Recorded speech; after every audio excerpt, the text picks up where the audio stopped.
Spine सीधी। हम लोग 3 बार ओम का उच्चारण करेंगे और फिर प्रार्थना करेंगे। ओम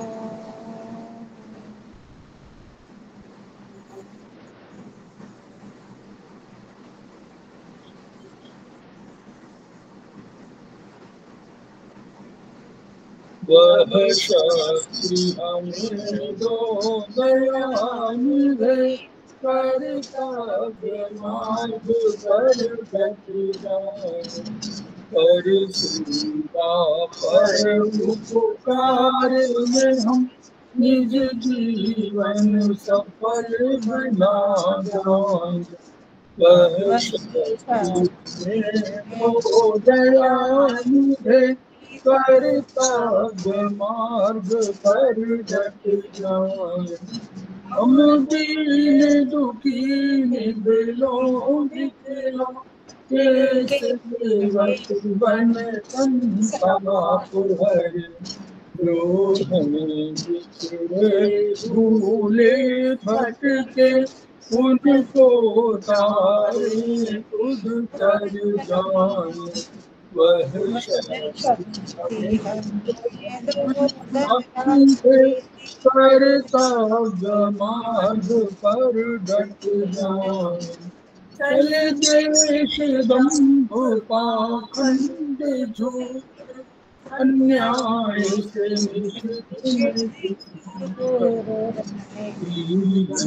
हो, शुद्ध सरल अपुरा शुचि प्रेम सुधारस बरसाए,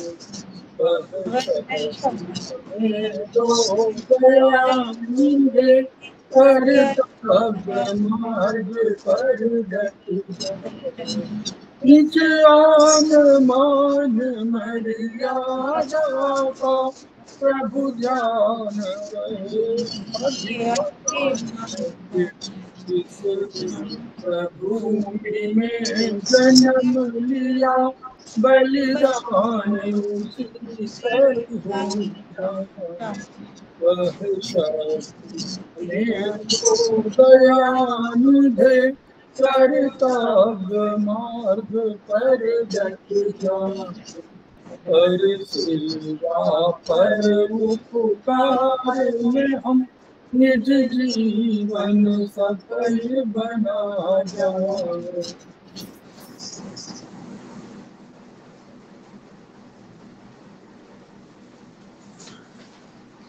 समवायी क्लासेस में आप सभी का स्वागत है। हमारे बीच में श्रीमती वर्षा श्रीवास्तव जो समवायी फाउंडेशन के उपाध्यक्ष उपस्थित हैं, उनका भी स्वागत है। हमारे बीच में श्री अभिषेक यादव जो सेमेस्टर 3 के स्टूडेंट हैं, उनका स्वागत है। हमारे बीच में प्रतिमा राज जी उपस्थित है जो सेमेस्टर 1 की स्टूडेंट है, उनका स्वागत है। हमारे बीच में मैडम मंजू गुप्ता उपस्थित हैं जो आज की फैकल्टी भी हैं, सेमेस्टर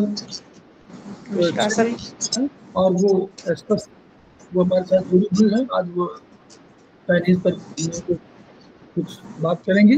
हमारे बीच में श्री विष्णु प्रकाश सक्सेना जी उपस्थित हैं जो हमारे समवायी फाउंडेशन के प्रमोटर भी हैं और सेमेस्टर 6 कर चुके हैं। हमारे बीच में अनुराधा विक्रम जी उपस्थित हैं जो सेमेस्टर 1 के स्टूडेंट हैं, उनका भी स्वागत है। और हमारे बीच में सुधा पाठक जी उपस्थित है जो समवायी फाउंडेशन की प्रमोटर हैं और सेमेस्टर 4 के स्टूडेंट हैं, उनका स्वागत है। तो हम लोग समवायी फाउंडेशन के सदस्य हैं और हम लोग एक्यूप्रेशर शोध प्रशिक्षण एवं 4 संस्थान प्रयागराज से संबद्ध हैं। वहाँ के 3 मनीषियों के हम ऋणी हैं। जो मनीषी हैं ब्रह्मलीन MP खेमका सर, दूसरे हैं आदरणीय JP अग्रवाल सर, जो वर्तमान में एस्पर्स के अध्यक्ष हैं, और तीसरे हैं एपेक्स बॉडी के चेयरमैन श्री एस सर्राफ साहब। इन 3 मनुष्यों के अतिरिक्त अन्य गुरुओं से मैंने शिक्षा ग्रहण किया है, चाहे वो चिकित्सा की शिक्षा हो, चाहे चिकित्सा शिक्षा की शिक्षा हो। वहाँ का जो उद्देश्य है, वहाँ का जो मोटो है, वो है each one reach one, each one teach one and each one treat. तो हम आपके माध्यम से उस मोटो को पूरे विश्व में जन जन जागरण अभियान के तहत फैलाना चाहते हैं, और हमें पूर्ण विश्वास है कि आपके माध्यम से ये विधा जो कम खर्चीली है पूरे विश्व में फैलेगी और उसका लाभ पीड़ित मानवता को मिलेगा। तो इन्हीं शब्दों के साथ हम शुरू करते हैं। हमारे बीच में मंजू गुप्ता जी उपस्थित हैं, जो आज ट्रीटाइज 1 के चैप्टर 11 जो उनका सिद्धांत चीनी दार्शनिकों का सिद्धांत था, फर्स्ट एंड लास्ट पॉइंट, उस पर आपके बीच चर्चा करेंगे। उनका स्वागत है। तो आइए, मैं गुप्ता जी को सौंप रहा हूँ। मैं शेयर कर दे रहा हूँ मैडम। Yes ma'am. सभी को नमस्कार।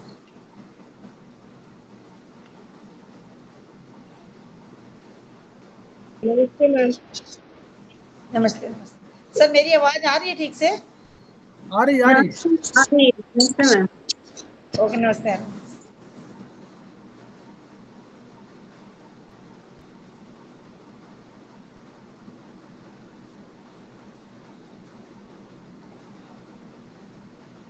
शुरू करें सर?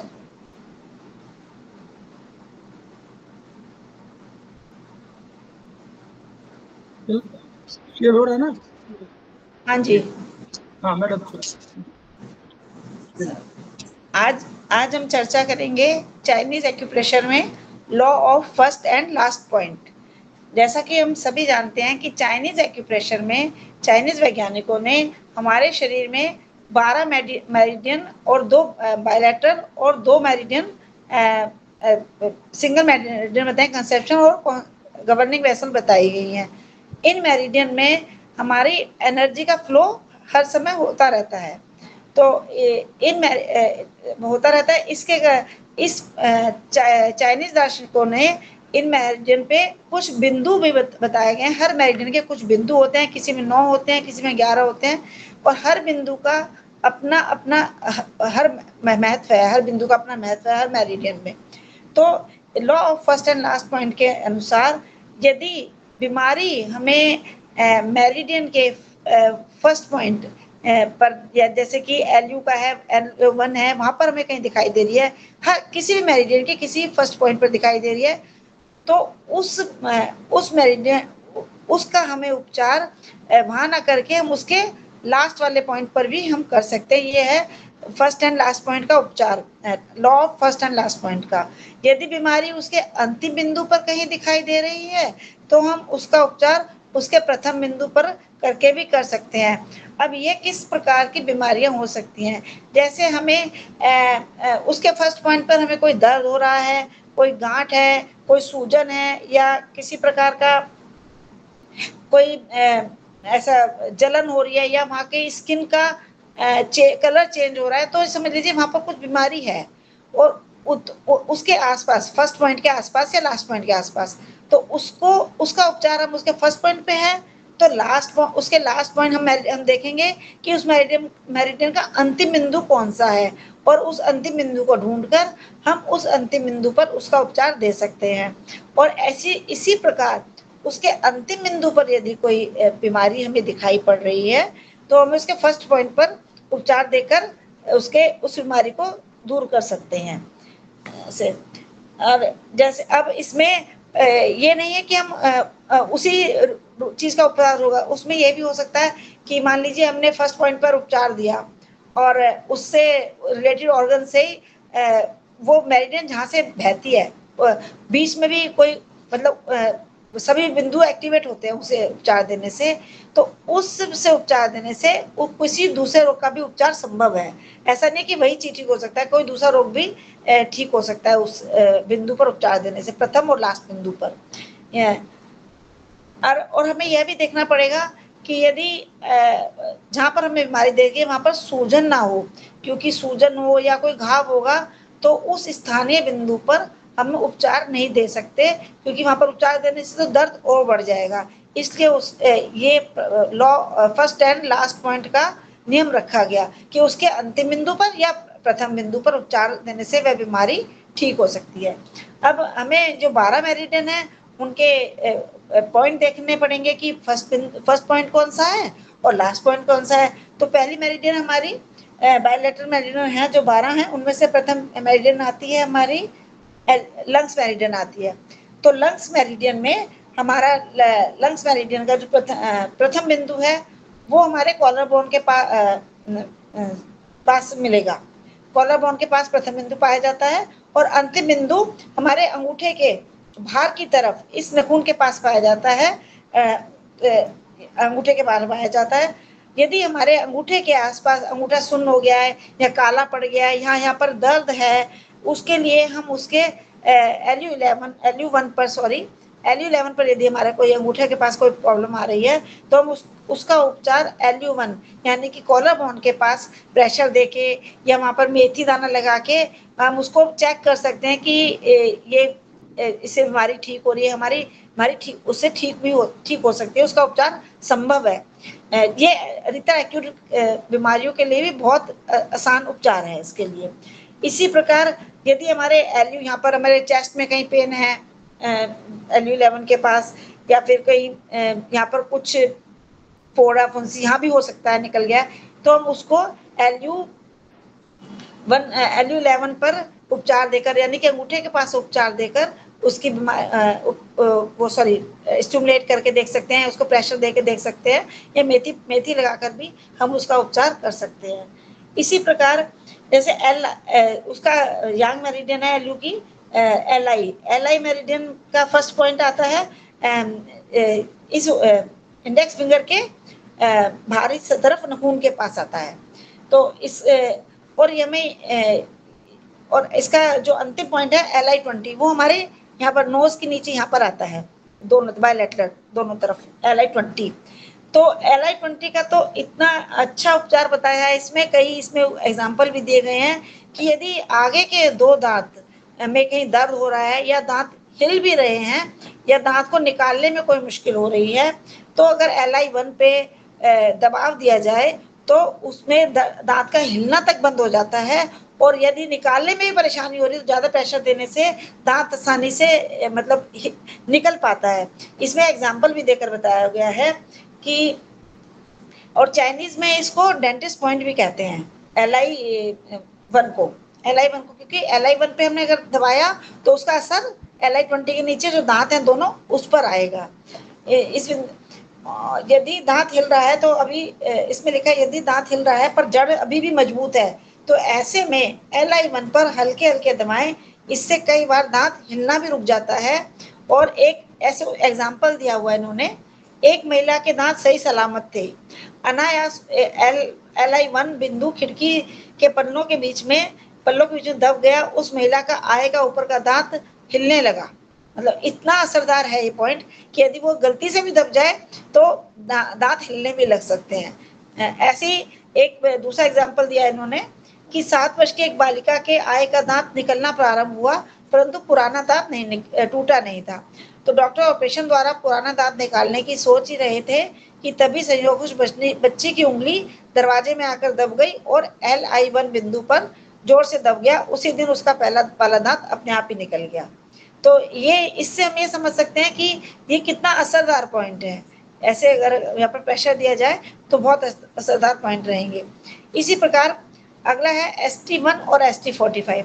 ST1 हमारे पैर के सेकंड टो के पास पाया जाता है बाहर की तरफ, और SP21 हमारा रिब्स के नीचे रिब्स के पास पाया जाता है SP21। तो सॉरी हाँ ठीक है, ST1 हमारा पैर की उंगली में सेकंड टो के पास पाया जाता है और ST45 हमारे आंख के नीचे यहाँ पाया जाता है ST45। तो यदि हमारी आंख में दर्द भी है या कोई गांठ यहाँ पर हो गई है या कुछ सूजन भी है तो हमें ST1 पर ST45 पर हम दबाव देकर उस आंख की सूजन को और दर्द को भी कम कर सकते हैं। और यहाँ पर इन्होंने बताया है कि यदि रोगी की आंख की पुतली थोड़ी ऊपर रहती है तथा उसके नीचे का सफेद अंश दिखाई देता है, उसे यिन संपर्क कहते हैं, कोई बीमारी है कोई। इससे पता चलता है कि इस पॉइंट को दबाने से ST45 पर प्रेशर देने से पुरुष के टेस्टिकल में और महिला की ओवरी में भी प्रॉब्लम होती है, तो वो भी ठीक होने की संभावना रहती है। और आंख की पुतली का निचला हिस्सा ST1 पर पड़ता है, अतः उपचार ST45 पर देने से टेस्टिकल तथा ओवरी का उपचार भी होगा इसके साथ साथ ST45 पर देने से। और इसी प्रकार यदि हमारे पैर के जहाँ पर ST45 पॉइंट है वहां पर कुछ प्रॉब्लम होती है तो हम यहाँ के नीचे भी प्रेशर देके उसको ठीक कर सकते हैं। इसी प्रकार SP1 है। SP1 हमारा पैर के अंगूठे फर्स्ट थंब में आता है और ये हमारा भार की तरफ होता है, SP नखून के पास। और SP21 होता है हमारा रिब के पास, बायलैटरल दोनों तरफ। तो यदि पैर के अंगूठा नखून काला पड़ रहा है, यहाँ पर कोई घाव है या कोई ऐसा पकाव हो गया है, कोई इस टाइप का हो गया है, तो हमें SP21 पर उपचार देकर उसको ठीक किया जा सकता है। इसी प्रकार यदि हमारे रिब्स के पास कहीं कोई दर्द हो रहा है, कुछ हमें ऐसा लग रहा है यहाँ पर कुछ रुका हुआ है, ऐसा है, तो हम उसे SP1 पर दबाव देकर या प्रेशर देकर या स्टिमुलेट करके कुछ भी एक्यूप्रेशर का करके उस दर्द को ठीक करा जा सकता है। तो ये फर्स्ट एंड लास्ट पॉइंट का नियम है। इसी प्रकार H1 और H9 है। H1 पॉइंट हमारे हाथ के H1 पॉइंट हमारे एक्सिला के नीचे आता है और H9 पॉइंट आता है हमारी स्मॉल फिंगर के बाहर की तरफ अंदर की तरफ आता है H9 सॉरी। तो यदि कोई एक्सिला में या एक्सिला के नीचे हमें दर्द हो रहा है या कोई गांठ भी हो जाती है, तो वहां पर भी हम H9 पर यदि हम प्रेशर देंगे या कोई पॉइंट लगाएंगे तो उससे बहुत जल्दी आराम पड़ता है। ये तो हमने प्रैक्टिकल भी करके देखा हुआ है, उससे बहुत रिलीफ मिलता है। और इसी प्रकार यदि H1 का हमने बता दिया गांठ है, यदि H9 पर भी कुछ प्रॉब्लम आती है, हमें स्मॉल फिंगर के नेल के पास भी कोई प्रॉब्लम आती है, तो हम H1 पर प्रेशर देके उस प्रॉब्लम को सॉल्व कर सकते हैं। इसी प्रकार SI1 और SI19 है। तो यदि SI1 हमारा ये रिंग फिंगर में आता है और बाहर की साइड स्मॉल फिंगर में बाहर की साइड आता है, और SI19 हमारा कान के पास आता है, यहाँ पर बाहर में।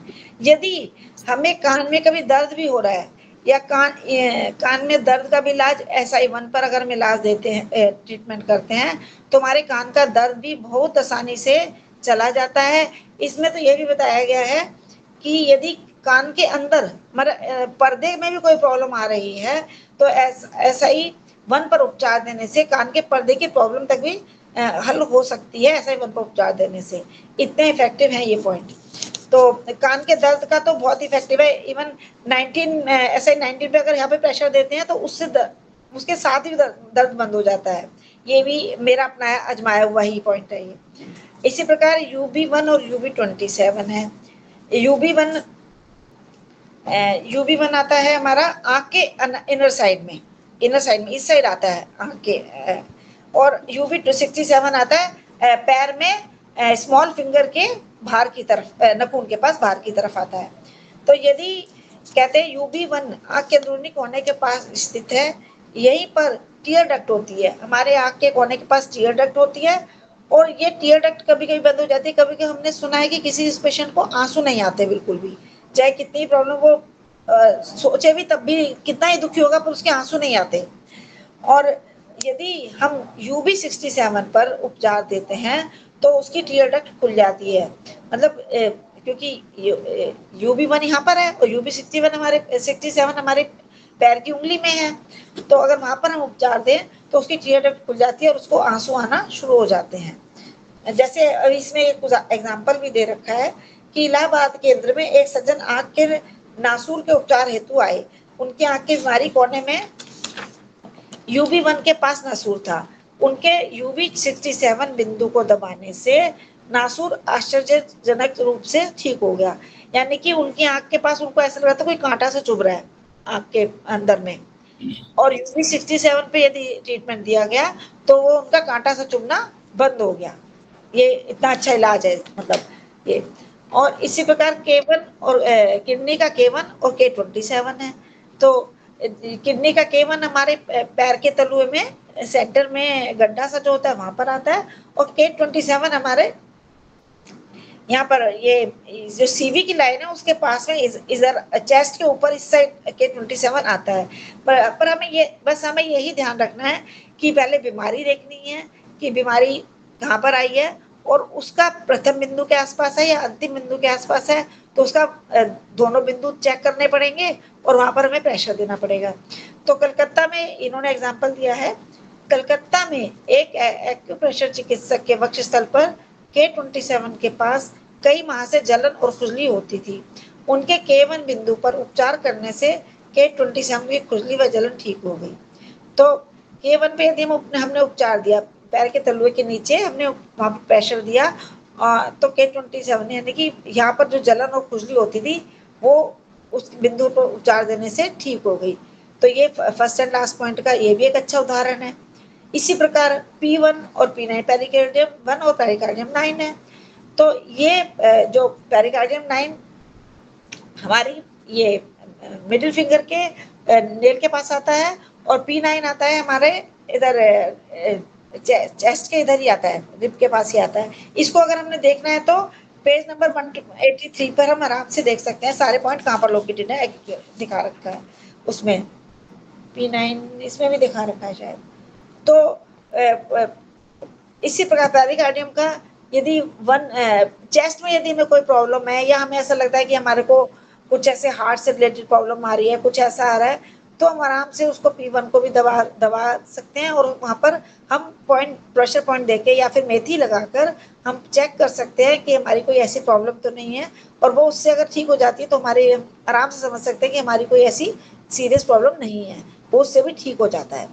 इसी प्रकार TW1 और T23 TW1 हमारे हाथ की रिंग फिंगर पर बाहर की तरफ आता है, और TW23 हमारे ये फोरहेड में ये जो भौं होती है उसके नीचे आईब्रो लाइन के इधर इस साइड आता है।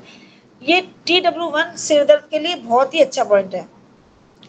यदि किसी को बहुत ज्यादा हेडेक होता है और बहुत दर्द रहता है यहाँ पर, और कभी कभी होता है थकावट होती है, तो एकदम हमारे यहाँ पर एकदम हेडेक बहुत ज्यादा होने लग जाता है, तो हम उसके लिए TW1 पर अगर पॉइंट लगाते हैं तो हमें तुरंत ही आराम मिलता है, हेडेक में आराम मिलता है। यहाँ पर भारीपन हो जाता है, यहाँ कभी आंखें बहुत दर्द होने लगती है तो उससे बहुत आराम मिलता है। और यदि TW1 के आसपास कोई प्रॉब्लम नजर आ रही है तो हम TW23 पर भी प्रेशर देकर उसका उपचार कर सकते हैं। इसी प्रकार गॉल ब्लैडर 1 है और गॉल ब्लैडर 44 है। तो यहाँ पर उन्होंने एग्जांपल दिया है, जैसे गॉल ब्लैडर 1 हमारा आता है आंख के भारी साइड की तरफ, इधर की तरफ आता है GB1। तो और GB44 आता है हमारे पैर में, एक कौन सी फिंगर है, रिंग फिंगर जिसे कहते हैं, ऐसे हाथ की उसकी उसमें बाहर की तरफ GB44 आता है। यदि हमारे इसमें भी क्योंकि जीबी की मेरिडियन हमारे पूरे सिर से घूम के जाती है, ये आप सभी जानते हैं कि जीबी मेरिडियन पूरे हमारे सिर से घूमती हुई जाती है। यदि इसके 44 पॉइंट पर हम प्रेशर देते हैं, इससे भी हमारे सिर दर्द और सिर में ऐसे बहुत ज्यादा भारीपन है उससे भी बहुत रिलीफ मिलता है। GB44 पर प्रेशर देने से या उसका उपचार करने से हमें बहुत आराम मिलता है। और इसी प्रकार यदि हमें आंख में कोई प्रॉब्लम, आंख के पास कोई प्रॉब्लम लग रही है, तो हम GB44 का पर उपचार देकर भी आंख की प्रॉब्लम को सॉल्व कर सकते हैं, और सिर का दर्द और सिर का भारीपन को भी हम आराम से कम कर सकते हैं GB44 पर उपचार देकर। और लीवर 1 है और लीवर 14 है। लीवर 14 हमारे इधर रिब्स से नीचे थोड़ा अंदर की साइड पे इधर की तरफ आता है लीवर 14, और लीवर 1 हमारे पैर के अंगूठे में आता है, अंदर की साइड आता है। और लीवर के अब इन्होंने बोल रखा है, बताया है कि यदि हमारे पैर का अंगूठा काला हो जाए या उसमें कहीं दर्द है या उसमें कहीं कोई घाव हो गया या नाखून कई बार अंदर नेल टो अंदर चला जाता है, तो उसके लिए हम लीवर 1 पे क्या कहते हैं लीवर 14 पे ट्रीटमेंट दे सकते हैं। और यदि लीवर 14 के रिब के आसपास कहीं दर्द है, यहाँ पर डायफ्राम लाइन के पास कहीं हमें दर्द लग रहा है या कुछ ऐसा लग रहा है यहाँ पर कुछ भारीपन है, तो हम लीवर 1 पे ट्रीटमेंट देकर आराम से उसका इलाज कर सकते हैं, उससे भी लाभ मिलता है। यदि इसमें लिखा है लीवर 14 के पास यदि छाती में गांठ हो गई है तो लीवर 1 पर उपचार देने से भी काफी लाभ मिलता है। ये तो हमारी हो गई 12 मेरिडियन हो गई इन पे। और ये है हमारी जीवी मेरिडियन और सीवी मेरिडियन जो कि सिंगल है, जो कि फ्रंट और बैक में आती है। इसी प्रकार जीवी मेरिडियन हमारे बैक से कॉक्सिक्स के पास से शुरू होती है और ये आकर ऐसे पीछे से आती हुई आगे हमारे अंदर मुंह के अंदर मसूड़ों के पास जाके खत्म होते हैं जीबी 28 पर। इसमें बोलते हैं कि यदि आपके मसूड़ों में छाला भी हो गया हो तो जीवी 1 के पास कॉक्सिक्स टेलबोन के पास अगर प्रेशर देंगे तो वो भी उसके प्रेशर देने से ठीक हो जाता है जीवी 28 पर। यदि कहीं मसूड़ों में भी प्रॉब्लम आती है, कोई प्रॉब्लम आती है, मान लीजिए दर्द भी होता है मसूड़ों में, तो हम उस पॉइंट को जीवी 1 पे प्रेशर देके देख सकते हैं कि आराम मिलता है और उसमें मुझे यकीन है कि आराम मिलेगा प्रेशर देने से। और इसी प्रकार यदि जीवी 1 कॉक्सिक्स के पास कहीं दर्द है तो हम यहाँ पर ऐसे जीवी 27 बाहर आता है, बाहर भी दे सकते हैं और अंदर भी प्रेशर देके देख सकते हैं कि हमारा वहाँ टेल बोन कॉक्सिक्स के पास है, जो टेल बोन है वहाँ पर कहीं दर्द कभी कभी दर्द हो जाता है काफी देर बैठने से, उससे भी आराम पड़ता है। इसी प्रकार CV1 और CV24 है। अब CV1 हमारे फ्रंट में आता है, सामने नीचे से मूलाधार के पास से, और CV24 हमारा यहाँ पर आके खत्म हो जाता है। तो यदि हमारे CV1 के पास भी कोई फोड़ा या फुंसी या कुछ ऐसा आता है तो उस पर उपचार देने से CV24 को उपचार देने से फोड़ा या पास फोड़े होने से CV1 पर उपचार दें। इस प्रकार देखा गया है कि law of first and last point का उपयोग कर रोगियों को आश्चर्यजनक रूप से लाभ दिया जा सकता है। इसका मतलब यह है कि हम ये देखते हैं कि फर्स्ट और लास्ट पॉइंट पर यदि कोई बीमारी है तो हम उसके हमें पहले उसका ये देखना है कि बीमारी कहाँ पर दिखाई दे रही है। पहले यदि उसके फर्स्ट पॉइंट के आसपास है या लास्ट पॉइंट के आसपास भी है, ये नहीं कि एग्जैक्ट वहीं पर हो, उसके आसपास भी यदि कोई बीमारी है तो उसके वाइस वर्सा उसके अपोजिट में हम वहाँ पर उपचार दे सकते हैं। और उससे रिलेटेड ऑर्गन की बीमारियां भी इस पर उपचार देने से स्वतः ही ठीक हो जाती हैं, क्योंकि एनर्जी शुरू फर्स्ट पॉइंट से चलती है, लास्ट पॉइंट तक आती है, उसके बीच में बहुत सारे पॉइंट होते हैं जो वो भी उपचार देने से एक्टिवेट होते हैं और बीमारियां काफी ठीक हो, जिससे कि हमने सोचा भी नहीं होता कि हमारी इसकी वजह से ठीक हो जाएगी। अब ये चित्र दिए हुए हैं, इसमें चित्र में हमें दिखाया हुआ है कि कहाँ पर हमारा एग्जैक्ट लास्ट पॉइंट है और कहाँ पर हमारा फर्स्ट पॉइंट है, ये दिखाया हुआ है। और हमने ये भी देखा कि हमारे जो अधिकतर फर्स्ट एंड लास्ट पॉइंट हमारे कहाँ पर पाए जाते हैं, हाथों की उंगलियों के नाखून के पास या पैरों की उंगलियों के नाखून के पास ही पाए जाते हैं, ये इनकी फिंगर के आसपास ही पाए जाते हैं। तो ये भी एक आसान तरीका है याद करने का। और जितने भी अधिकतर देखे आपने ये ऑर्गन है उनके लास्ट पॉइंट जहाँ तक है वो क्या कहते हैं आपके फ्रंट चेस्ट के आसपास ही पाए जाते हैं, हार्ट के पास या चेस्ट के पास ही पाए जाते हैं अधिकतर। तो ये याद करने का तरीका भी हो जाता है आराम से। और यहाँ के है 3 पॉइंट आँख के आसपास पाए जाते हैं, तो आँख का भी कोई उपचार करना है मान लीजिए आपको, तो आप तीनों पॉइंट के उस लास्ट पॉइंट पे उस पे उपचार दे सकते हैं। हो सकता है तीनों पॉइंट पर देने से आराम मिल सकता है पेशेंट को।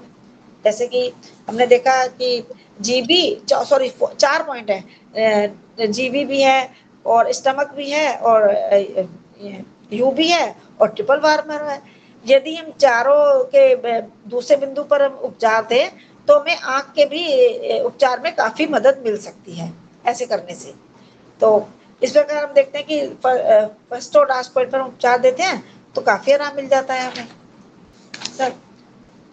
सर ये तो इसमें तो मेरे ख्याल से इतना ही है।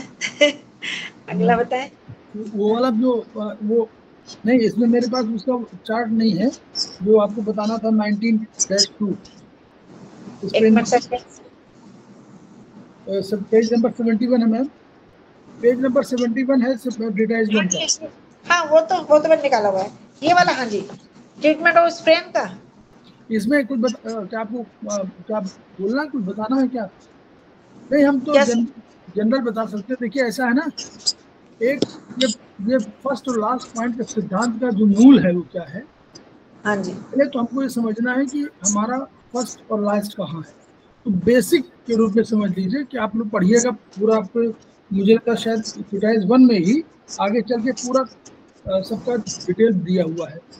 लेकिन बेसिक क्या है, जो भी हमारे शरीर के मध्य भाग से निकलती हैं, कोई भी मध्य भाग से शरीर से कोई भी निकलती, चाहे वो चेस्ट का हो, मतलब हार्ट का हो, चाहे वो लंग्स का हो, तो ये जो है हमेशा अगर हाथ ऊपर उठाएंगे तो, क्योंकि इन एनर्जी है वो उसका एक बेसिक क्या था, इन एनर्जी थी अर्थ की एनर्जी।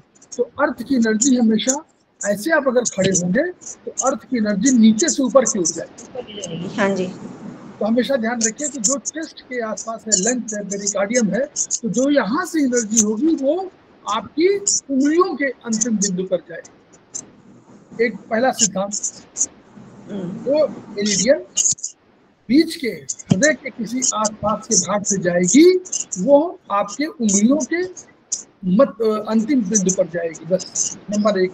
नंबर 2, जो उंगलियों से शुरुआत होगी, जो इन नेल्स, उंगलियों के नेल से शुरुआत होगी, हाँ इसे खड़ा करने पर, तो वो क्या होगा, यांग की एनर्जी होगी। तो यांग की एनर्जी आकाश से आएगी, तो वो एनर्जी आ करके और अल्टीमेटली आपके चेहरे पर, सर के आसपास जाएगी।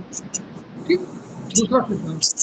तीसरा सिद्धांत, जो सर के पास से एनर्जी शुरू होगी, जो सर के पास से एनर्जी शुरू होगी वो पैर में जाएगी। जो सर के पास से एनर्जी शुरू होगी वो पैर में जाएगी, और वो पैर क्यों, वो यांग एनर्जी है, वो भी जाएगी आपके पैर में। फिर जो पैर से एनर्जी शुरू होगी, यानी पैर से जो मेरिडियन शुरू होगी, वो आपके शरीर के मध्य भाग में आकर के और समाप्त हो जाएंगी। और कुल मिलाकर के आप किसी मेरिडियन को देखेंगे तो शुरुआत से लेकर लास्ट तक एक चक्र पूरा करेंगे। तो ये चक्र का ही सिद्धांत है, और इसलिए ये पूरी एनर्जी या पूरी मेरिडियन आपके पूरे शरीर के चक्कर लगाएंगी। ये होता है। तो जो बीच के मध्य भाग से शुरू हुई शरीर के, वो ऊपर गई उंगलियों पर, जो उंगलियों से शुरू हो गई वो चेहरे पर आ गई, जो चेहरे से शुरू हुई वो पैर में चली गई, जो पैर से शुरू हो गई वो शरीर के मध्य भाग में आ गई। तो ये बेसिक सिद्धांत हो गया। पहला जो याद करने का है कि K1 और K27 कहाँ होगा, P1 P1, ये आप देख लीजिए। नंबर 2, सिद्धांत ये है कि जो मेरिडियन K1 और K27 पे चल रही है, यानी किडनी 1 से जो मेरिडियन K27 पे चल रही है, उसमें ऊर्जा का प्रवाह हो रहा है। तो अगर K1, सिद्धांत ये है, अगर K1 में कोई ऊर्जा अधिक होगी तो K1 में दर्द होगा।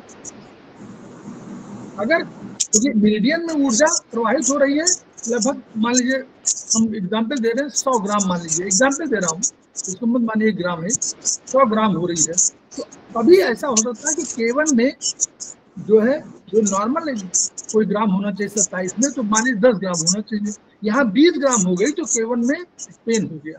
तो ये 20 ग्राम जब होगी तो है तो 80, टोटल 100 ग्राम है, तो ये 100 ग्राम आगे चल के किसी लास्ट पॉइंट पर कम होगी। तो इसलिए ये माना जाता है, उनके चाइनीज विद्वानों ने माना कि K1 में अगर ऊर्जा अधिक होगी तो K27 में ऊर्जा कम होगी। तो अगर K27 में आप स्टिमुलेट करेंगे तो K1 से ऊर्जा प्रवाह होकर के और वो मूवमेंट हो जाएगा। सर डिस्टर्बेंस आ रहा है सर, नहीं वो वर्चुअली ऐसा होगा तो कोई दो खुले होंगे तो जब भी होगा, एनीवे वही डिस्टर्बेंस, तो कोई दिक्कत नहीं। दूसरी तरफ रिकॉर्डिंग में गड़बड़ हो जाता है। अच्छा ठीक है, सर मैम का खुला हुआ है ये। हाँ मैडम का खुला हुआ है, मैडम आप अपना बंद करिए। हाँ अब सही है। तो अब उसी तरह K27 जो है, अब K27 में मान लीजिए K27 में एनर्जी कोई है और K27 में एनर्जी बढ़ गई, तो वहां बढ़ेगी क्या होगा, दर्द होगा। जलन होगी। तो अगर K27 में कोई एनर्जी बढ़ी हुई है तो ये माना जा रहा, उन्होंने माना, विद्वानों ने माना कि K1 में एनर्जी कम होगी। तो K1 में, अगर K1 में स्टिमुलेट हम कर देंगे तो हम K1 से और K27 के बीच में साम्य स्थापित कर देंगे। इसलिए वो जो फर्स्ट और लास्ट पॉइंट का है, तो चाहे लास्ट पॉइंट पे कोई एनर्जी बढ़ी हो तो फर्स्ट पॉइंट पे कर दीजिए, उल्टा करना है, दूसरी जगह स्टिमुलेट करना है ताकि वो एनर्जी का फ्लो ठीक हो जाए। बस ये इस सिद्धांत का ये है और इसके रिजल्ट्स अच्छे आए हैं। इसलिए इस सिद्धांत का केवल ये है कि फर्स्ट और लास्ट पर, मतलब उसी के आसपास, K1 के पास होगा तो K27 से ट्रीटमेंट करिए, K27 के पास होगा तो K1 में करिए, P1 के पास है तो P9 में करिए, P9 के पास उल्टा करिए। इसमें ये नहीं कि P1 के पास अगर बहुत पेन है तो P1 में ट्रीटमेंट करें। ये और ट्रीटमेंट तो आपके पास 50 में लेंगे, क्योंकि उनका भी सिद्धांत, पहला जो सिद्धांत था चाइनीज सिद्धांत, वो ये था कि मेरिडियन, जिस मेरिडियन में प्रॉब्लम आ रही है उस मेरिडियन के आसपास के पॉइंट पर ध्यान दीजिए, नंबर 1। नंबर 2 उनका था कि उस मेरिडियन के आसपास अन्य मेरिडियन जो आ रही हैं उनके उस लोकल पॉइंट के आसपास जो है उन पर ध्यान दीजिए, उन पर भी ट्रीट करिए। नंबर 3 उनका सिद्धांत था कि जो डिस्टल पॉइंट थे उन पर ध्यान दीजिए, जो डिस्टल में डिस्टली कंट्रोल कर रहे हैं उन पर ध्यान दीजिए।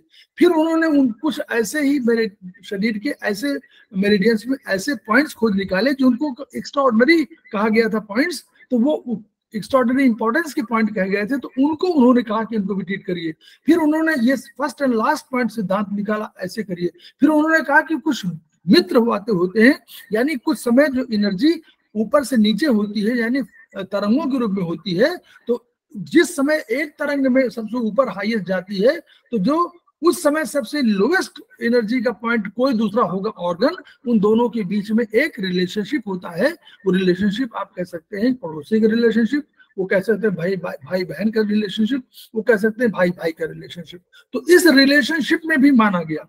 प्लस उन्होंने माना कि ब्रह्मांड में ऊर्जा जिस समय आती है एक चक्र के हिसाब से, उन चक्रों में 2-2 घंटे के लिए आती है। तो अगर उन्होंने कहा कि इस समय ऊर्जा अगर लेना है तो उस ऊर्जा को भी आप ले भी सकते हैं, और वो ऊर्जा बढ़ गई है तो उसको कम भी कर सकते हैं।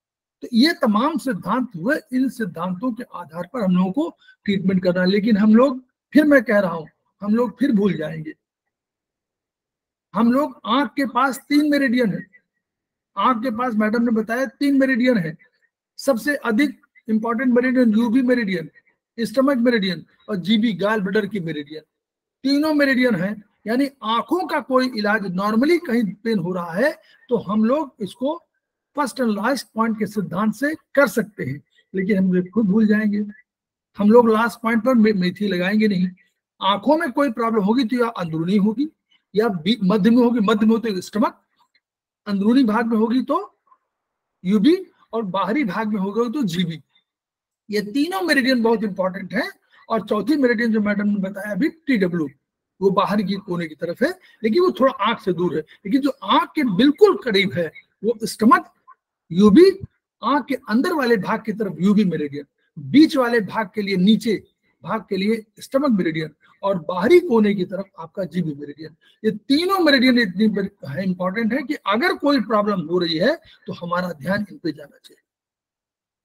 प्लस फिर आप देखिए मेरिडियंस, सबसे बीच में मेरिडियन जा रही है आपकी सीवी मेरिडियन। तो अगर कभी आपके बीच में कोई चीज नीचे से ऊपर हो रही है और उसमें उस भाग में दर्द हो रहा है, बिल्कुल जिसको हम लोग शरीर के उसमें आयुर्वेदिक में कहते हैं 0 पॉइंट, 0 से लेकर 0 मेरिडियन, 0 लंबवत मेरिडियन, यानी वर्टिकल, 0 वर्टिकल मेरिडियन में अगर कोई हो रहा है तो वो कौन सा मेरिडियन है? वो सीवी मेरिडियन है। तो यानी उस पर ट्रीटमेंट कर सकते हैं। उसके बगल में तुरंत आप देखेंगे कि क्या कौन सा मेरिडियन? किडनी मेरिडियन है, तो आप किडनी मेरिडियन का ट्रीटमेंट कर सकते हैं। देखिए उसी बगल में। फिर उसके बगल में स्टमक मेरिडियन है, चेस्ट के बगल में, बिल्कुल इस सामने में, जहां पर ये चेस्ट वाला निपल्स का इस भाग आ रहा है, इस भाग में हमारे स्टमक और किडनी मेरिडियन फंक्शन कर रही है। तो कभी इन सब में समस्या आ रही है तो हमको किडनी मेरिडियन और स्टमक मेरिडियन को भूलना नहीं है। स्टमक मेरिडियन के 2-4 पॉइंट आप देखिएगा, उसमें बिल्कुल मुझे लगता है शायद 15 के आसपास, 15-17 के आसपास जो पॉइंट होंगे वो बिल्कुल ब्रेस्ट के भाग में बिल्कुल पहुंच रहे होंगे। यानी कभी वहां कोई प्रॉब्लम हो रही तो हमारा ध्यान जाना चाहिए। एक्जिला में कोई पॉइंट आ रहा है, एक्जिला में हार्ट का पॉइंट है, पेरिकार्डियम का पॉइंट है, एक्जिला का जब कभी पॉइंट आ रहा है तो भी हमको ध्यान जाना चाहिए इस ब्रेस्ट के एरिया में, यानी कंट्रोलिंग के रूप में। P1 मतलब pericardium, heart, stomach, kidney, 4 meridian हो गई। तो हमको इस तरह ध्यान देना है और ऐसे हम यूज करेंगे तो अपनी ट्रीटमेंट या दूसरे का ट्रीटमेंट हम लोगों को दृष्टि मिलेगी। ये केवल इसका मेन वो है। सर में कोई प्रॉब्लम आ रही है तो सर में 3 मेरिडियन है जो बहुत इंपॉर्टेंट है। कौन से मेरिडियन है कोई बताएगा? यूबी है और ट्रिपल वार्मर और ट्रिपल वार्मर है, gall bladder, gall gall bladder, bladder. Gall meridian, gall bladder meridian जो है ताज कहा जाता है, सिर का ताज।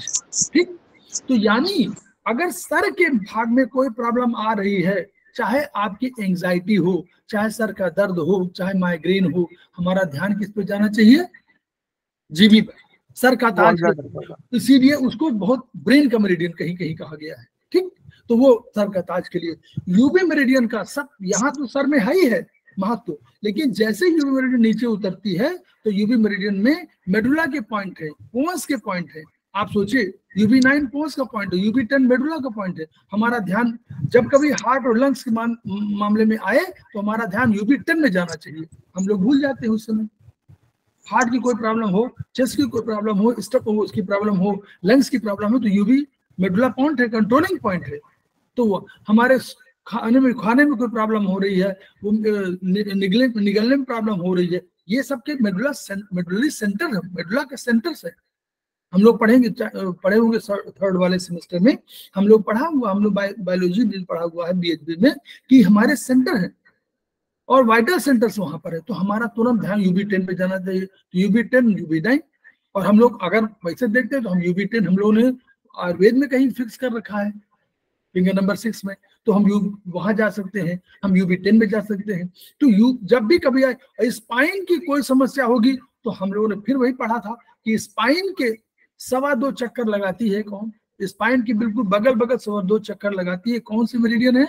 उस मेरिडियन यूबी मेरिडियन। तो 2 काम में, कभी यूबी मेरिडियन का हम लोग जो ही पढ़ेंगे उसमें ये लंबवत मेरिडियन में, तो हम लोग उसमें पढ़ेंगे LHM, मैम आपका फिर खुल गया।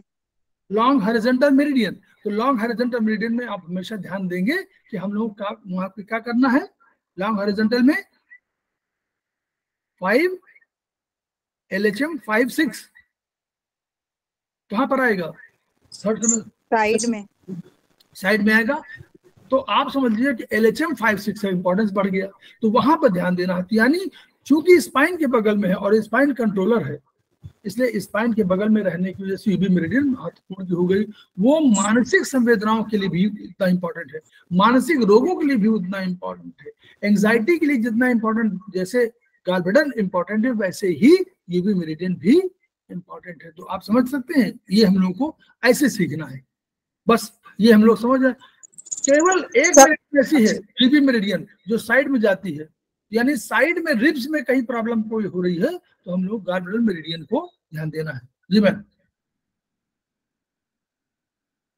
सर अगर एक्जिला में किसी को प्रॉब्लम हो रही हो और हम H9 को सिडेट कर रहे हैं क्योंकि वो एक्यूट प्रॉब्लम है, तो हम H9 को कितने टाइम तक सिडेट कर सकते हैं सर? जब तक पेन हमारा, देखिए हमारा कोई नियंत्रण नहीं है, हम लोग एनर्जी को नाप नहीं रहे हैं, कहीं भी नहीं नाप रहे हैं। केवल हम लोग कैसे नाप रहे हैं? मन से, यानी ब्रेन से। कैसे? आपसे पूछते हैं आपको कैसा फील हो रहा है, यही तो पूछते हैं। यस। हम ये नहीं कहते कि एनर्जी घटी की बढ़ी, हम कहते हैं आपको कैसा फील हो रहा है। उसने कहा हमको अच्छा फील हो रहा है, हम मानते हैं कि बैलेंसिंग हो रही है। बैलेंस, देखिए एक बात और समझ लीजिए, बैलेंस कोई चीज कभी नहीं होगी। नहीं सर, मैंने जैसे H9 पे ट्रीटमेंट दिया सिडेट करके, तो वो ठीक हो गई प्रॉब्लम जो मेरे पेशेंट हैं। हाँ। फिर आफ्टर सम टाइम वापस हो गई क्योंकि मैंने तो H9 कुछ को नहीं, ना ऐसा नहीं, कुछ दिन कुछ, देखिए कोई हुई तो कोई प्रॉब्लम तो वहां हुई, उस पर 2-4 दिन तो आप ट्रीटमेंट दे ही दीजिए। ऐसा मत सोचिए क्यों नहीं हो रहा। वहां मेथी, अगर आपको लग रहा है कि वो ठीक हो गई तो कह दीजिए मेथी लगा दीजिए। पहले आप मैग्नेट यूज कर रही होंगी, फिर आप मेथी लगाना शुरू कर दीजिए। ओके कम से कम मेथी बैलेंसिंग करेगी, और कुछ नहीं करेगी, बैलेंस करेगी। मेथी लगाना शुरू करेगी, अभी छोड़िए नहीं, क्योंकि हम लोग ये काउंट हम लोग कैलकुलेट नहीं कर पा रहे हैं, कोई कैलकुलेशन नहीं करेगा। अभी आप YNM करेंगे तो YNM और अधिक होगा। अभी आप सेमेस्टर 4 वाले में जो 8 एक्स्ट्राऑर्डिनरी वेसल वाला करेंगे वो और अधिक पावरफुल है। तो यानी अगर ये 12 घंटे कर रहे थे या 8 घंटे 10 घंटे कर रहे थे तो आप वो उसका रिजल्ट 6 घंटे में पा सकते हैं एक्स्ट्राऑर्डिनरी। और उसी तरह YNM में आप ये रिजल्ट पा सकते हैं 4-5 घंटे में, लेकिन किसी किसी में 8 घंटे में नहीं मिलेगा। तो 4 घंटे में अगर उसने कहा कि मुझे अब पहले तो ठीक लग रहा था अब खराब लग रहा है, यानी उसको विड्रॉ कर, उसने कहा नहीं जब मैं विड्रॉ किया था मैंने, अगर उसने हटाया कहा कि मैं डॉक्टर साहब आया आपके पास, उसने कहा कि कल मैंने आपके पॉइंट पर लगाया 10 घंटे मैंने लगाया, 10 घंटे मुझे बहुत अच्छा लगा, 11 घंटे मैंने निकाल दिया, उसको निकालने के साथ मुझे खराब लगने लगा। तो आपका दिमाग तुरंत जाना चाहिए कि खराब क्यों लगने लगा, इसका मतलब कि एनर्जी अभी जो जहां हम चाहते थे वहां बैलेंस नहीं पाई। तो आप कहना चाहिए कि अगली बार आप 12 घंटे लगाइए। अगर उसने कहा नहीं मुझे 10 घंटे बाद वो 8 घंटे में ही मुझे खराब लगने लगा जी, तो कह दीजिए कि आप 8 घंटे निकाल दीजिए, ठीक, क्योंकि उसकी एनर्जी जल्दी बैलेंस होगी ना। हमारी एनर्जी हम जानते हैं, आप नहीं जानते। हम क्यों, आप केवल पूछते हैं हमसे थेरेपिस्ट के रूप में कि आपको कैसा फील हो रहा है, हम बताते हैं कि हम ठीक हो रहा है। ठीक जी सर, वो तो ठीक है, पर सर H9 एक्चुअली में बेंड पॉइंट है, तो मुझे लगा कि कितने दिन तक हम सीडेट कर सकते हैं, क्योंकि थोड़ा कंफ्यूजन सा होने लगा। कोई देखिए डरने की कोई बात ही नहीं, वही तो कह रहे हैं, हमारे पास तो केवल एक ही पॉइंट है, कहीं कुछ लगने लगेगा वो निकाल देगा खुद ही। जैसे हम ही पॉइंट लगाते हैं, मानिए रात में लगा लिए हमने, H का ही लगाते हैं, हार्ट के ही पॉइंट लगा लिए, और हमको रात में लगा कि मुझे चेस्ट के पॉइंट पे थोड़ा पल्पिटेशन बढ़ रहा है, और मैंने कोई हार्ट का पॉइंट बाय द वे लगाया हुआ है, तो मेरी पहले तो नींद खुलेगी। याद करिएगा, ब्रेन आपको मैसेज देगा, आपकी पहले नींद खुलेगी, दर्द हो रहा है, कुछ हल्का सा कहीं हो रहा है, तो आपको तुरंत नींद खुलेगी। नींद खुलेगी तो आपकी चेतना आपके साथ है। चेतना माने यस, हम लोग जो मन और चेतना, जब तो मन तो हाँ, सोच मतलब याद आएगा जगते हुए भी कि हमने कोई पॉइंट ऐसा तो नहीं लगाया है जो इसको प्रभावित कर रहा हो थेरेपी के। अब उसको तो नहीं, पेशेंट को नहीं मालूम, वो तो क्या करेगा, निकाल देगा पॉइंट, वो उसको इरिटेशन समझ में आएगा, वो निकाल देगा, ये उसका है। हम लोग क्या है, हम लोग पढ़े हुए तो हम जानेंगे कि ये यहाँ पर H7 पे मैंने लगाया पॉइंट, तो H7 की वजह से कहीं ऐसा तो नहीं है कि ये एनर्जी बढ़ रही हो, तो H7 को निकाल दूंगा तो ठीक हो जाएगा। ऐसे हम लोग ट्रायल एरर इसको बोलते हैं, इसको ट्रायल एरर सिस्टम बोलते हैं, कि आप समझ नहीं पाते कि 8 घंटे में ठीक करें कि 12 घंटे में ठीक करें कि 10 घंटे में। एडल्ट को इसीलिए 8 घंटे से 12 घंटे का समय दिया गया है, लेकिन किसी का फिक्स नहीं है, किसी का 8 घंटे, किसी 9 घंटे, किसी 10, किसी 11, किसी 12, और बहुत एनर्जी कम वाला पेशेंट उसको अधिक। ये मैडम अब आप आगे उसको, ठीक है, थैंक यू मैडम, आपका समय मैंने बहुत ले लिया, आप जो वो वाला पॉइंट बता दीजिए, बहुत इम्पोर्टेंट है। तो इसमें बस ये तो पॉइंट दे रखे हैं मोच के उपचार के लिए, वही बस तो ठीक है, हाँ उसमें पॉइंट बता दीजिए बस, क्यों मोच वाले जो है ये पेज नंबर 71 पर टेट्राइज 1 में ये हमारे हाँ इसका वो नहीं है, लेकिन हम लोग बता रहे हैं कि चैप्टर नंबर 19-2 और पेज नंबर 71। इसमें मोच, यदि हमारे को कहीं पर मोच आ जाती है तो उसके लिए उपचार दिया है। इसमें भी हमें यही देखना पड़ेगा पहले कि मोच किस जगह के आसपास आई है, उसके पास कौन सा ऐसा पॉइंट है। जैसे सर ने अभी बताया UB10, यदि हमारी गर्दन में मोच आती है तो UB10 मेडुला का पॉइंट बताया अभी सर ने, तो उस पर उपचार दें। और SI3 पर, ये यहाँ इन्होंने ये पेयर इस तरह से बनाया है कि वो SI3 पर भी उपचार देने से उस गर्दन में आई मोच का उपचार संभव है, और UB10 गर्दन के पास ही आता है और मेडुला का पॉइंट है, तो उसमें उससे उपचार दे रहा है। इसी प्रकार ये सभी सीडेट होने हैं, नोट कर लीजिए, ये सभी सीडेट होंगे क्योंकि एनर्जी इससे बढ़ी है। हाँ, एनर्जी बढ़ी और मोच एकदम से एक्यूट है, पेन ज्यादा होता है उसमें, पेन के लिए हम सीडेट करेंगे।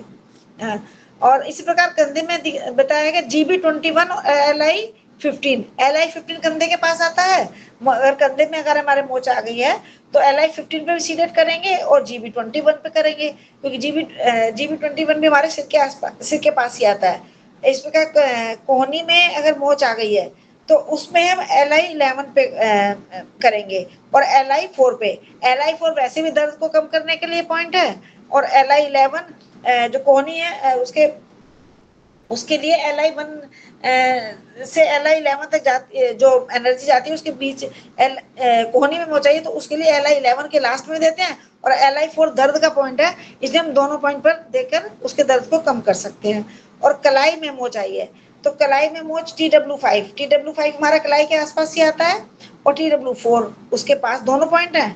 तो यहाँ TW5 वैसे भी दर्द को कम करने के लिए एक बहुत अच्छा पॉइंट है TW5। तो ये देखते हुए उन्होंने TW5 और TW4 दिया है। और जांघ में यदि मोच आई है तो GB30 और 34 ये 2 पॉइंट बताए गए हैं जांघ में मोच के लिए, क्योंकि वैसे तो सर GB की जो मेरिडियन है वो तो साइड से जाती है हमारे, वो ठीक है, हमारे ये उनके एक्सपेरिमेंट है, ये उनका सिद्धांत है, हम लोग इस पर कोई कमेंट नहीं करते हैं जी। और तो GB की मेरिडियन पर हम सीडेट कर सकते हैं। घुटने में इन्होंने ST35 दिया है। ST35 इसलिए भी हो सकता है दिया हो क्योंकि ST36 और 35 हमारे घुटने के पास ही आता है और ST44 वो लास्ट पॉइंट हो गया है स्टमक मेरिडियन का, तो वहां पर देने से भी घुटने के मोच ठीक हो सकती है। और ST35 घुटने के पास ही आता है। और टखने में ST41 दिया है, GB40 और UB60।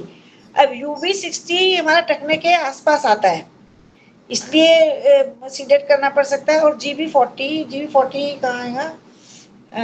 GB40 नीचे ही आएगा, पैर के आसपास ही आएगा, तो दिक्कत पड़ेगा। और ST41 भी वहीं आता है, 44 लास्ट में है तो वहीं पैर में आएगा।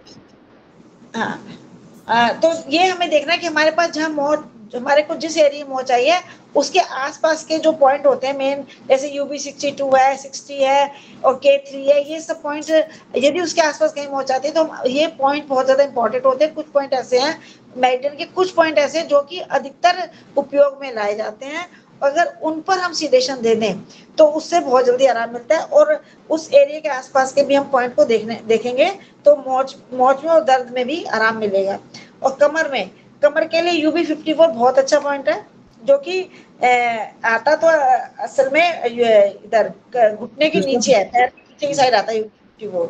और UB52 SI3, UB52 और GB28, जबकि GB28 हमारे मुंह के अंदर आता है, परंतु उन्होंने कमर में दर्द के लिए बताया है, इसका कुछ होगा। तो और लंबर सर्कल में, यदि हमारे लंबर सर्कल में मोच आती है तो GB34, UB57, 58 और 60।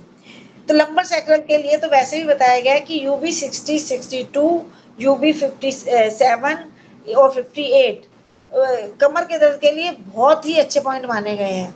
इसलिए लंबर सर्कल में यदि हमारे मौत आती है, दर्द होता है, तो GB34, UB57, 58 और UB60 ये हमारे पीछे से कमर से क्योंकि होके जाते हैं, UB मेरिडियन हमारी कमर से होके जाती है, तो इसलिए UB के अधिकतर पॉइंट हमारे कमर के दर्द में उपयोगी होंगे दर्द को कम करने के लिए। तो यही मोच के लिए उपज, बस हमें मेनली यही, मोच बिल्कुल सही बात है, मोच में यही सब करना है आपको।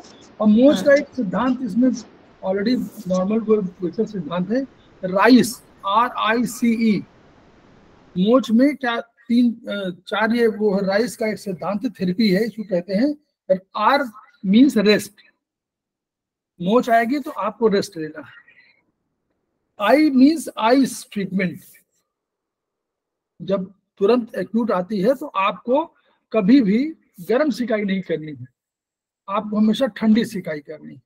याद रखिए, जब भी कभी मोच आएगी तो आपको ठंडी सिकाई करनी है। Rice, R means rest, I means ice treatment, ठीक है।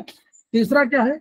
C माने कॉम्प्रेशन। तो आप जब भी कभी करते हैं तो कोई उससे कोई, जैसे याद करिए पहले जो है कोई मदार का पत्ता बांध देते थे और उसको कपड़े से बांध देते थे, तो उसमें था। ऐसे अब आजकल तमाम आ गए हैं एलोपैथ के, तमाम कहते थे इसमें क्रैप बैंडेज बांध लीजिए, तो वो वही वाला कॉम्प्रेशन, कॉम्प्रेस कर लीजिए। और उसके बाद एक लास्ट में है ई, RICE, ई माने एलिवेट, पैर को हमेशा, जो पैर आपका, जो पैर या जो भाग वो प्रभावित हो उसको आप थोड़ा सा ऊंचाई पे कर दीजिए। तो rice treatment therapy, rice therapy is very, मतलब ये एलोपैथ की चिकित्सा के रूप में है, तो वो भी यही करते हैं। तो पहला माने रेस्ट, दूसरा माने आइस ट्रीटमेंट, तीसरा माने राइस सी है कॉम्प्रेशन, और ई माने एलिवेशन, एलिवेट कर दिए। ये ट्रीटमेंट इनके साथ, इस जो पॉइंट लगा रहे हैं इन सब के साथ अगर ये भी करेंगे, क्योंकि कभी कभी गलती से होता है कि लोग गर्म सिकाई कर देते तो और बढ़ जाता है, तो वो उसका वो है। तो और इसमें कोई अभी हम लोग इसको अभी शेयरिंग बंद कर दें?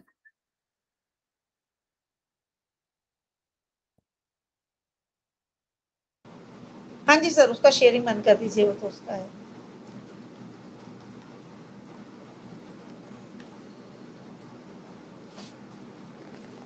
सर जैसे मोच होगी तो जैसे इसमें ST44 लिया इन्होंने, ये कोल्डनेस का पॉइंट है ना, तो इसको घटाएंगे? सब